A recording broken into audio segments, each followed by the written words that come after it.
The train station was crowded as usual, filled with the sound of rolling suitcases, fast footsteps, and the buzz of people talking on phones.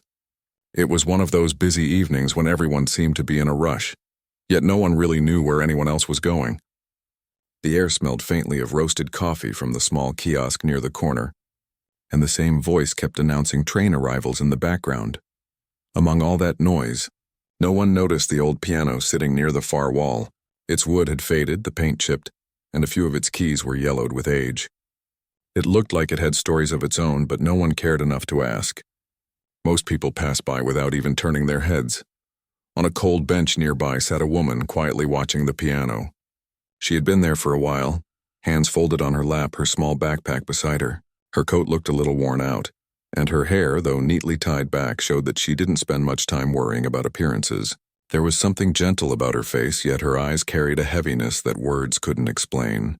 She didn't seem like someone waiting for a train. She was waiting for something else, something unseen. Every few minutes she would glance toward the piano, as if it was calling to her. She would then look away quickly, taking a deep breath. To others, she was just another stranger sitting alone.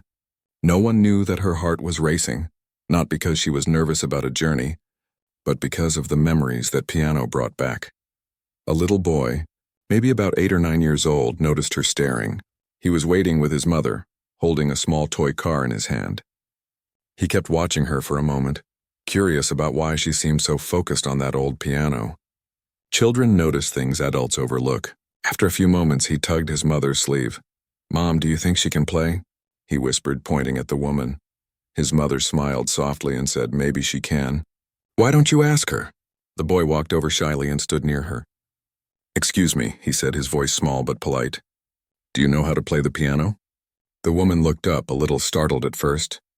Then she smiled kindly. "I used to," she said in a quiet voice. The boy's eyes lit up. "Really? Can you play something?" "Nobody ever plays that one." She looked at the piano again, then back at him. "It's been a long time," she said, shaking her head slightly. The boy looked disappointed. "Please, just one song." "My train isn't here yet." His mother, watching from a few steps away, joined in. "If you don't mind," she said kindly, "we'd love to hear it." "You don't have to if you don't want to." For a long moment, the woman didn't move. The thought of playing again after all those years made her chest tighten. Her fingers had once been full of life, flying across piano keys as if they were dancing, but now they felt stiff, unsure. She looked around. People were rushing by, not paying attention.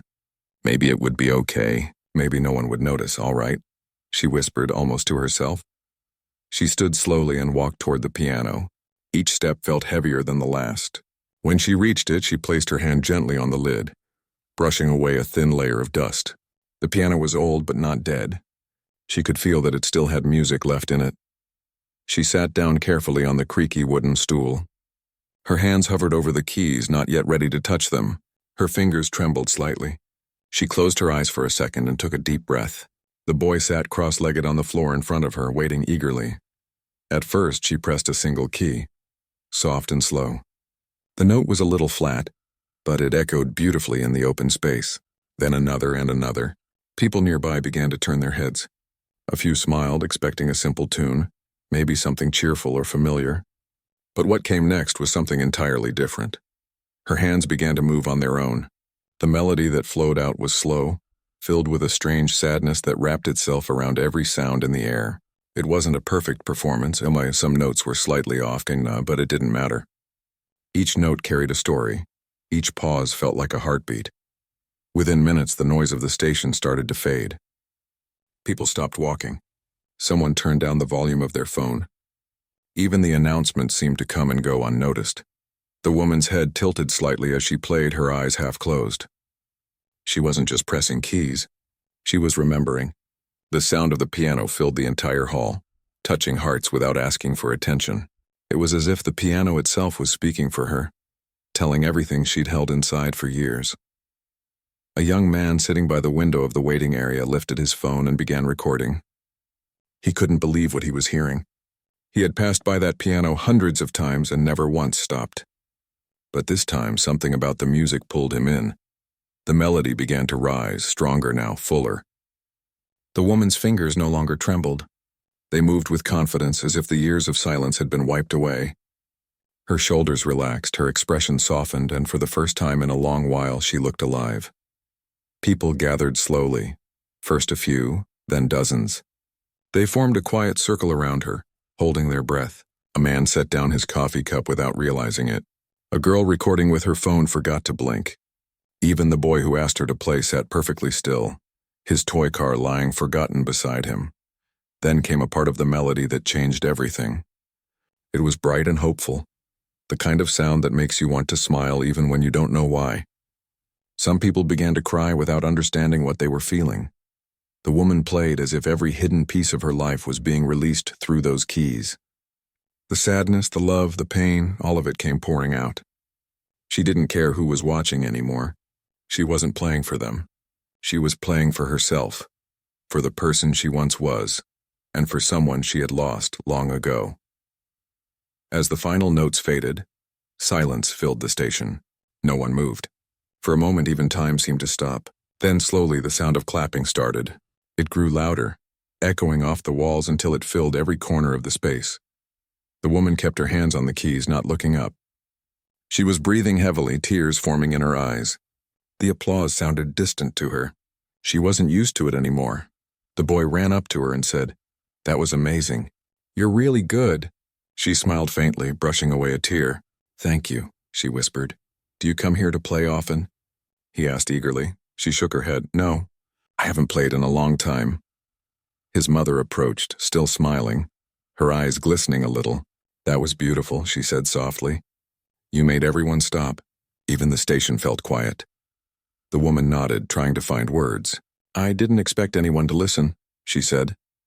"Well," the mother replied, "sometimes the world needs to hear what's been silent for too long." The woman looked around at the faces watching her. Some people were still recording, others wiping away tears. She stood slowly, adjusting her coat, and gave a small nod of gratitude to the crowd. The applause began again as she turned away. She picked up her backpack and started walking toward the exit. Her steps were lighter now. She didn't look back, but the sound of the piano still lingered behind her, echoing faintly through the station. Outside, the sky had turned orange with sunset. The wind brushed against her face, and for the first time in years, she smiled without forcing it. Something had shifted inside her. That one simple moment, a boy's question, a few notes on a forgotten piano, had brought a piece of her back to life. As she disappeared into the crowd outside the station, people inside were still talking about her. No one knew her name, where she came from, or what made her play that way. But they all knew they had witnessed something special.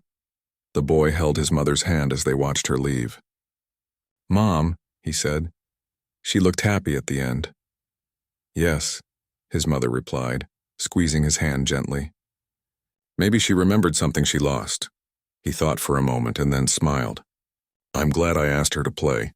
Somewhere in the distance, a train whistle blew. The station returned to its usual noise and movement, but the air still felt different, softer, almost sacred. And though no one knew her name, everyone who heard that music would remember the unseen pianist who turned an ordinary day into something unforgettable.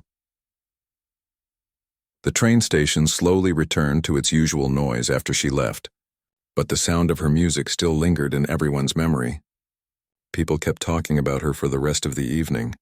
Some shared the short video they had recorded, while others just stood quietly, thinking about how something so simple had touched them so deeply. The boy who had asked her to play couldn't stop talking about it. On the train ride home, he kept telling his mother, "She played like she was part of the piano." His mother smiled but didn't say much. She knew there was something more behind that music, something heavy that words couldn't explain. Meanwhile, the woman walked slowly down the street outside the station. The cold evening air brushed against her face, and the sounds of the city mixed with her thoughts. Every step she took echoed softly on the pavement. She felt lighter than she had in years, yet there was also a strange ache in her chest, the kind that comes when you open a door you've kept locked for too long. She hadn't meant to play that day. She had only gone to the station to think, to pass the time, maybe even to avoid going home to the silence that waited for her. But when the boy spoke to her, something inside shifted. For the first time in years, she had felt seen, not as a stranger or a face in the crowd, but as someone who still had something to give. As she walked, her fingers twitched slightly, still remembering the feel of the keys. Her hands had moved with a kind of memory that lived in her bones. She hadn't practiced, hadn't prepared. The melody had just come out of her as if it had been waiting all this time. That night, she didn't sleep much. She sat by her small window watching the city lights flicker. Her apartment was quiet except for the faint ticking of the clock. There was no piano there anymore. She had sold it years ago, when she promised herself she'd never play again. At the time, it had felt like the only way to survive the pain that music reminded her of. But now she wasn't so sure. Her mind replayed the sound of the crowd clapping, the faces watching, and the boys' bright eyes. The applause hadn't been what touched her most, it was the silence that came before it. That silence had been full of emotion, like everyone was breathing together, listening not just to her notes, but to her story. The next morning, the world had already found her. The video that one of the onlookers had recorded spread online overnight. It had been shared hundreds of times before she even woke up. The clip was short, just a few minutes, but it showed her sitting at the old piano, completely lost in the music. The caption read, "Unknown woman plays magic in the middle of the station." People started commenting. Some said it made them cry. Others said it felt like hope. Musicians reposted it, saying that her playing reminded them why they started learning music in the first place. Even news pages began to pick it up, calling her the unseen pianist. When she finally saw the video, she didn't know what to feel. Her heart raced as she watched herself on the screen, the way her hands moved, the way her eyes closed at certain moments. It didn't feel like watching herself. It felt like watching someone she used to be. She scrolled through the comments quietly. So many strangers were writing about how her music had touched them, how it had reminded them of lost loved ones or given them courage. One comment said, "Whoever she is, I hope she knows she healed someone today." She stared at those words for a long time. She didn't want fame or attention. That wasn't who she was. But for the first time in a long while, she didn't feel invisible. By afternoon, she got a message from a local reporter asking to meet her. At first, she ignored it. She didn't want cameras or questions. But later, she thought about it again. Maybe, she thought, this wasn't about her. Maybe it was about the music, about what it had done for others. When she finally agreed to meet, the reporter was kind and gentle, asking about her life, her story, and why she played that day. She told him the truth in the simplest way possible. "I didn't plan to," she said softly. "It just felt like the right time." He asked if she had been a pianist before, and she nodded. "A long time ago," she said. She didn't talk about everything, not about the accident, not about the person she lost or how she had stopped playing, because every note used to remind her of that pain. She wasn't ready to share that part yet. The article came out 2 days later.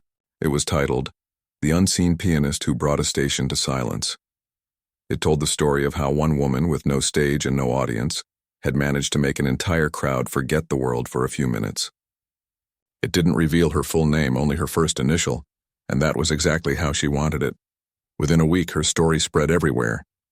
She received dozens of emails from people thanking her, telling her their own stories of loss and healing. One woman wrote that she had stopped painting after her father died, but after hearing the pianist's story, she went back to her brushes. Another man said that he had been struggling with depression, and her music gave him peace for the first time in months. She read each message slowly, one by one, tears falling quietly. She hadn't realized that something so small, sitting down to play for a boy and his mother, could ripple out so far. The station piano became a local attraction after that.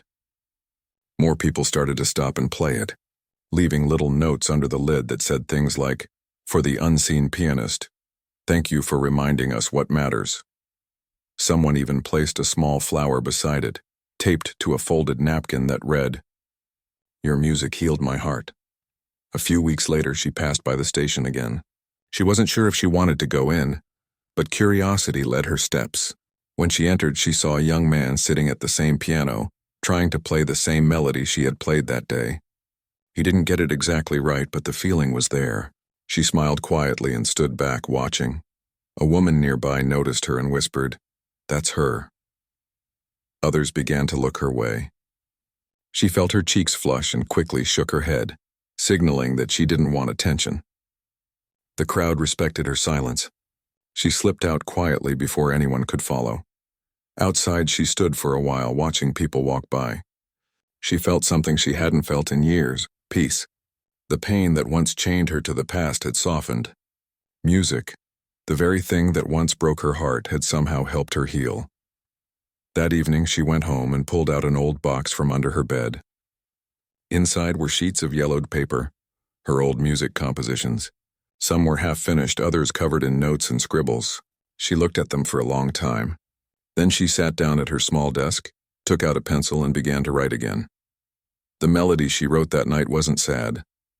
It was gentle, like the sound of the first rain after a dry season. It had a bit of hope in it, the kind that makes you breathe a little deeper. She stayed up until morning, lost in the rhythm of it. The world around her had changed so much, yet music still spoke the same language. It didn't care about fame or names. It only cared about truth, and that was what she had found again. As days passed, more people reached out to her, wanting her to perform at events or record her music. She politely turned most of them down. She wasn't looking to return to the stage. She had no interest in lights or crowds. What she wanted was something simpler: to use her music to help others find their own voice, just as she had found hers again. So she began visiting small community centers and music schools, offering free lessons to children who couldn't afford them. She didn't tell them she was the unseen pianist. She didn't have to. She just wanted to pass on what music had given her: comfort, courage, and a way to feel alive again. The children loved her gentle nature. They said her hands looked like they could make any song sound beautiful. And in a way, they were right. Her fingers carried stories, not just skills.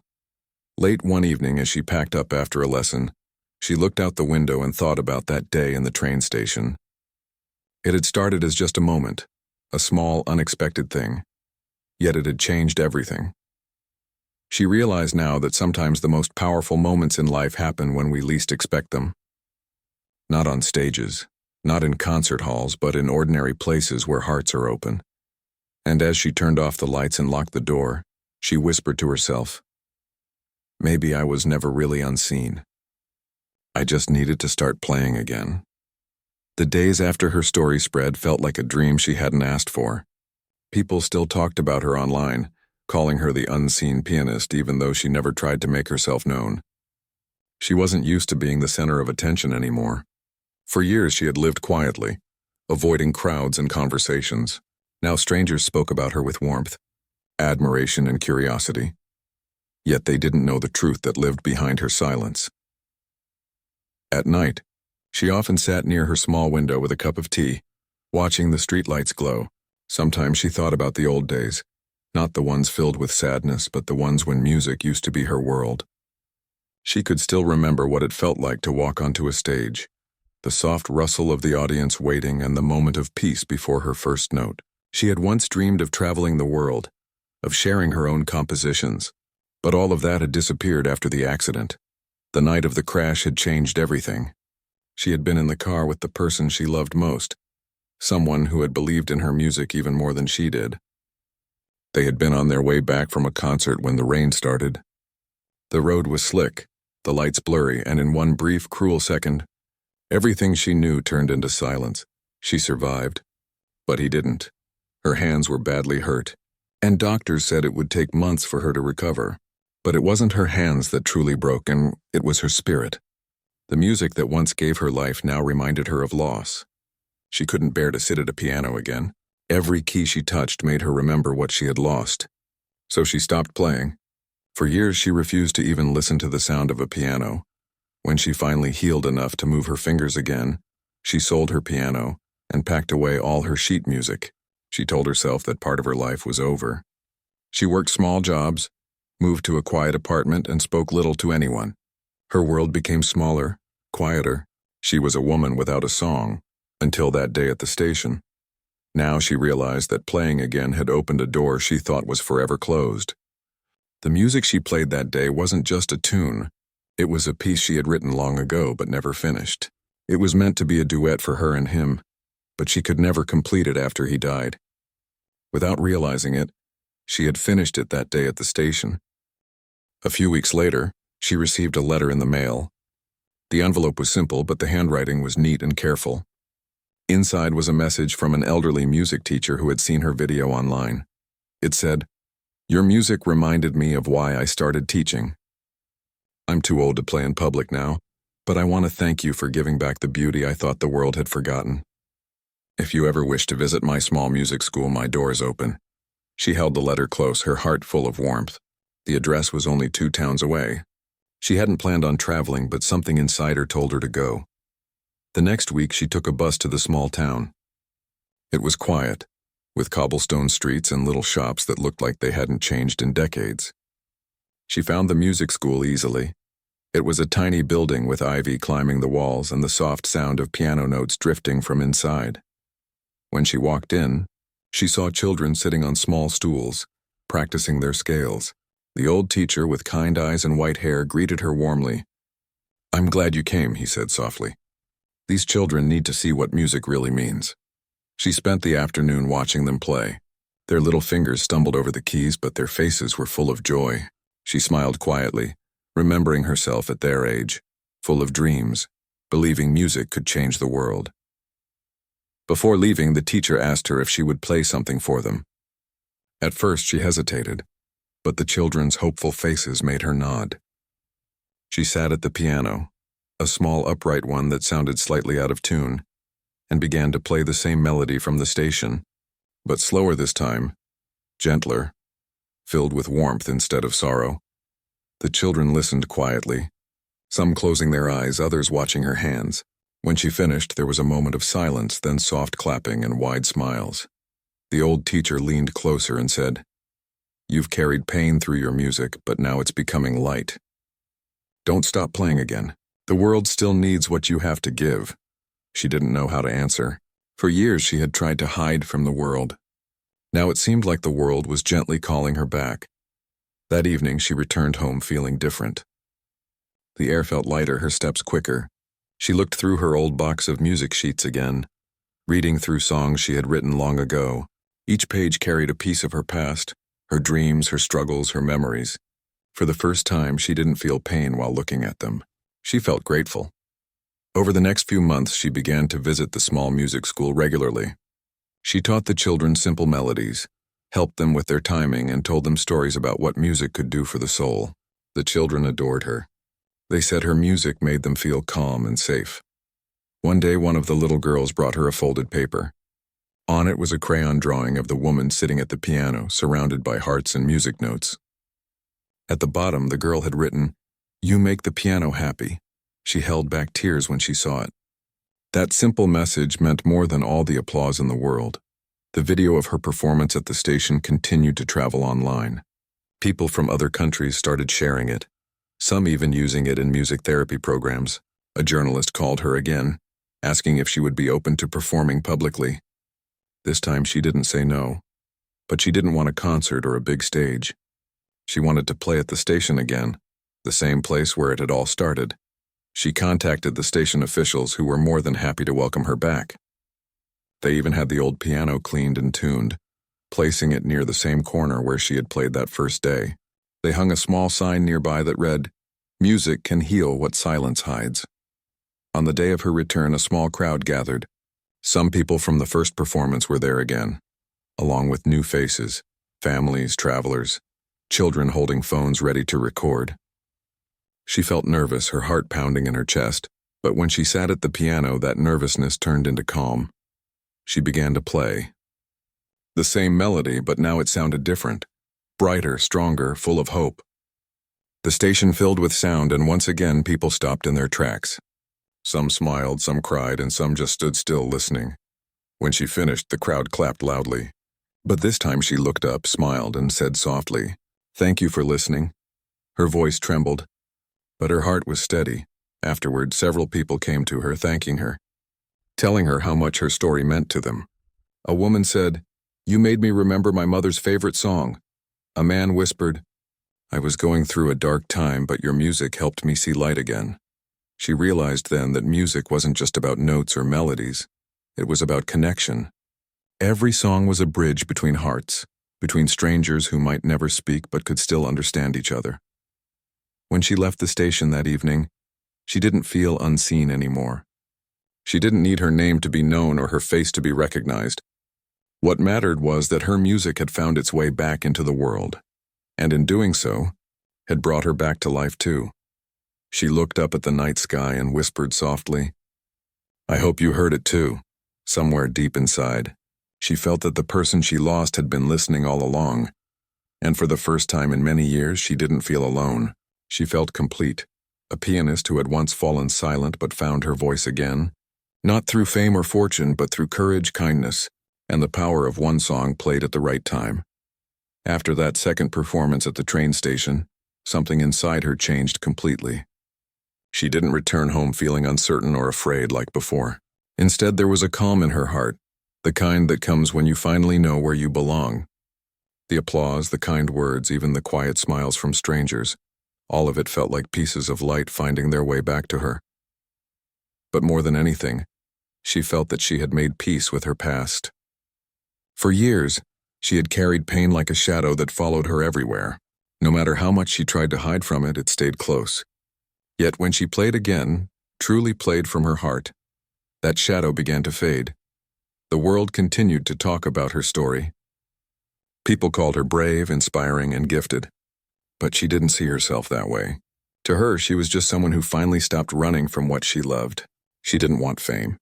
What she wanted was purpose, a reason to keep playing, not for herself, but for others who needed to feel the same kind of healing she had found. One evening, she sat in her small apartment with the lights dimmed and her window slightly open, listening to the soft hum of the city.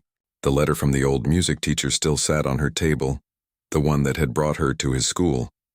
She picked it up again and smiled, thinking about the children's laughter, their innocent excitement when they played the piano.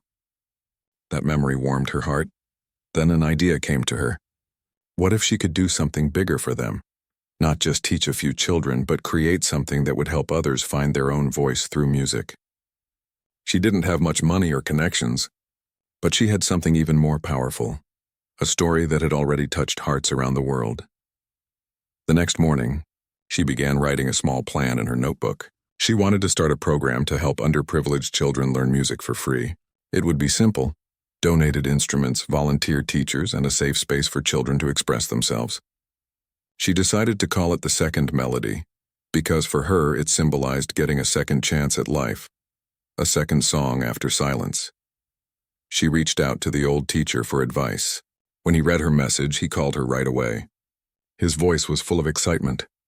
"It's a beautiful idea," he said, "and I'll help you any way I can." Together, they started reaching out to people, musicians, local schools, even a few small sponsors who had followed her story online. Slowly, things began to move.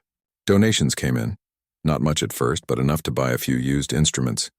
She spent her days organizing lessons, visiting children, and practicing in the evenings. The same woman who once sat alone in silence was now surrounded by laughter, by music, by life. Every time she saw a child's face light up when they played their first note, she felt a deep joy that words couldn't describe. One afternoon, as she helped a young boy with his first piano scale, he asked, "Why do you love music so much?" She smiled, thinking for a moment. "Because music listens," she said softly, "even when no one else does." The boy nodded, not fully understanding, but smiling anyway. The music program began to grow faster than anyone expected. Within months, there were dozens of children coming in every week. Some came from difficult homes, some were shy and quiet. But when they sat down to play, something in them changed. The piano became their safe place, just as it had become hers again. She didn't tell many people that she was the unseen pianist from the video. She preferred to stay in the background, letting the children take the spotlight. But word eventually spread, and soon more people wanted to help. Local musicians volunteered to teach, and even strangers from other towns donated instruments. One day, a well-known orchestra director reached out. He had seen her video months ago and said it moved him deeply. He invited her to perform at a charity concert that would raise funds for music education. At first, she hesitated. She hadn't performed on a real stage in years. The thought of standing before hundreds of people made her chest tighten. But the director's words stayed with her. "You don't have to play for perfection. Play for the hearts that need to hear you." After a long night of thinking, she agreed. The concert was held in a grand hall, filled with soft golden lights and rows of people waiting quietly. Musicians tuned their instruments as the audience settled in. When her name was announced, the crowd applauded warmly. She walked onto the stage slowly, her hands trembling slightly but her heart steady. The piano gleamed under the lights. It was much larger and newer than the one at the station, yet as she sat down, she felt the same familiar comfort. She began to play the same melody, the one that had changed her life. But this time it sounded different. It wasn't filled with sorrow or loss. It was alive, full of emotion, warmth, and strength. Every note carried years of pain turned into peace. As the final note faded, the hall went completely silent. For a few seconds, no one moved. Then the applause began, not just polite clapping, but a wave of heartfelt appreciation. Some people stood, some wiped away tears, and others simply closed their eyes, letting the music linger. When she stood and bowed, she felt tears in her own eyes, not because of the applause, but because she finally felt whole again. She had found her purpose, to bring healing through music. The charity concert raised enough money to support her program for another year. The next morning, she returned to the Children's Music Center with a bright smile, holding the good news. The children cheered, and the old teacher patted her shoulder proudly. That evening, as she sat quietly after everyone had gone home, she looked at the piano in the center of the room. The sunset poured through the window, casting a golden glow over the keys. She ran her fingers over them gently, whispering, "Thank you." That piano had once been her pain, but now it was her peace. It had given her back her life, her strength, and her voice. Weeks later, she visited the same station where it had all begun. The plaque beside the piano now had her melody engraved into it, a few musical notes that had once stopped a crowd. People still played there every day. Some were travelers, some just curious, but all were touched by the story behind that piano. She sat on a bench for a while, listening as a teenager played a cheerful tune. It wasn't perfect, but it was full of heart. She smiled softly. The boy who had first asked her to play months ago happened to walk by with his mother. They recognized her instantly. The boy ran up, his face lighting up. "It's you," he said, grinning. "I remember you. You played that amazing song." She laughed gently. "Yes, I did," she said. "And I remember you too." His mother smiled warmly. "We still talk about that day," she said. "You changed something in all of us." The woman looked at the piano again and said softly, "I think that piano changed me too."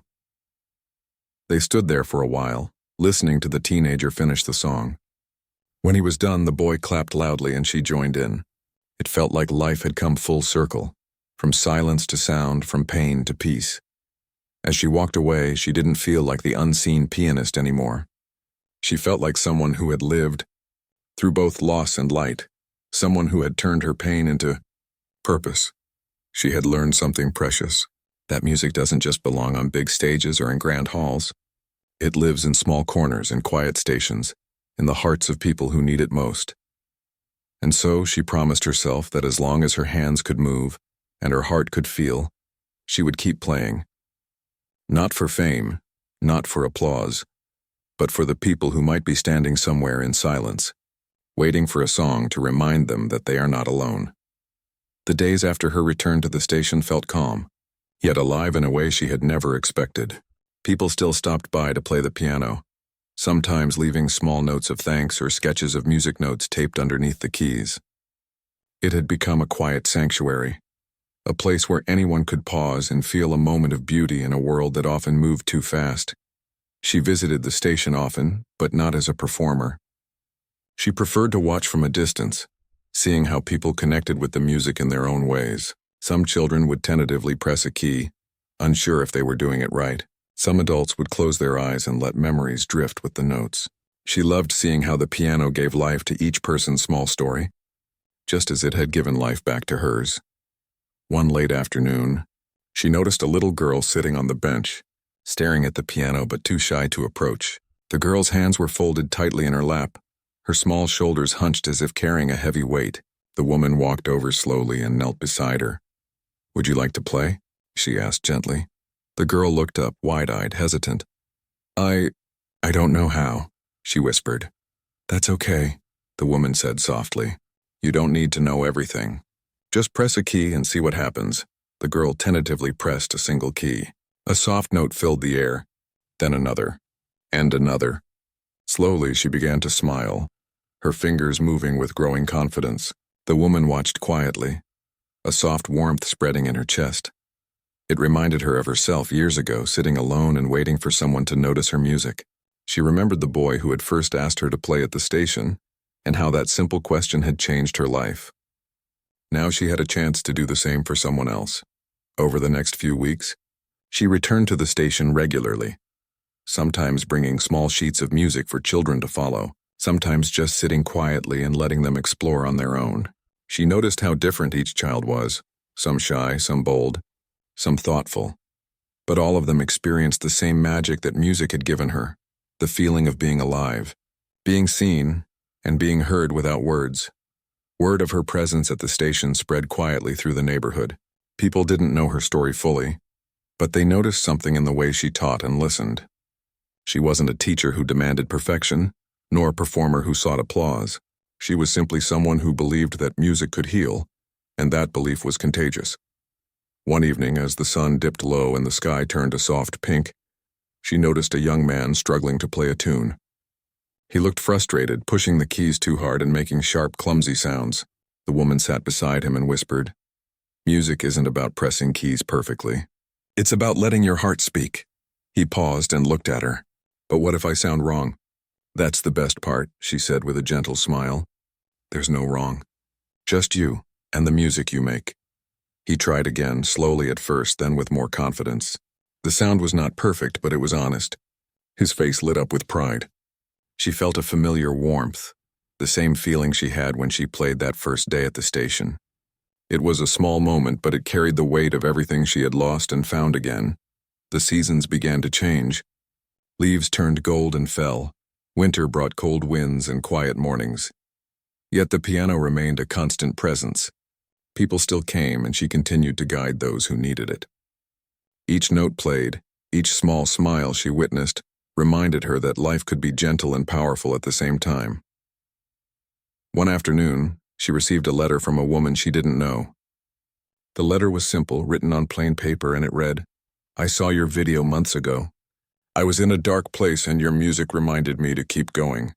I've started learning piano again, and it brings me joy every day. Thank you." She held the letter close, tears filling her eyes. It wasn't about fame, recognition, or praise. It was about connection, the invisible thread between hearts that music could weave. That thread had carried her own heart back to life, and now it was carrying others too.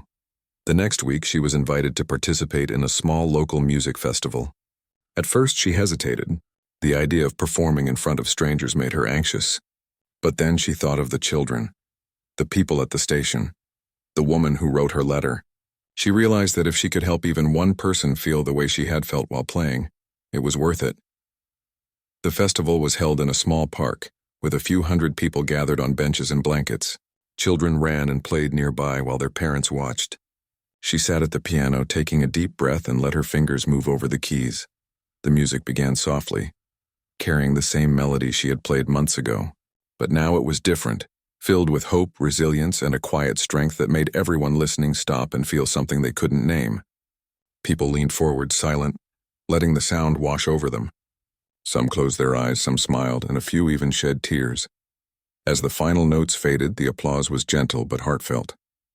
She stood and bowed slightly, feeling the warmth of the crowd's gratitude. But more than that, she felt something inside herself, a certainty that she had found her path, her purpose, and her place in the world again. The festival organizers approached her afterward. They wanted her to play more concerts, to record music, to share her story widely. She shook her head gently. She wasn't interested in fame or money. What mattered was what she was already doing, helping others find music, healing hearts, and bringing small moments of beauty into the world. Back at the station, she continued her quiet work. She noticed that some of the children who had once been shy now encouraged others to play. The music spread beyond her own hands. People inspired by her courage and story began sharing it, teaching others and carrying forward the light she had helped ignite.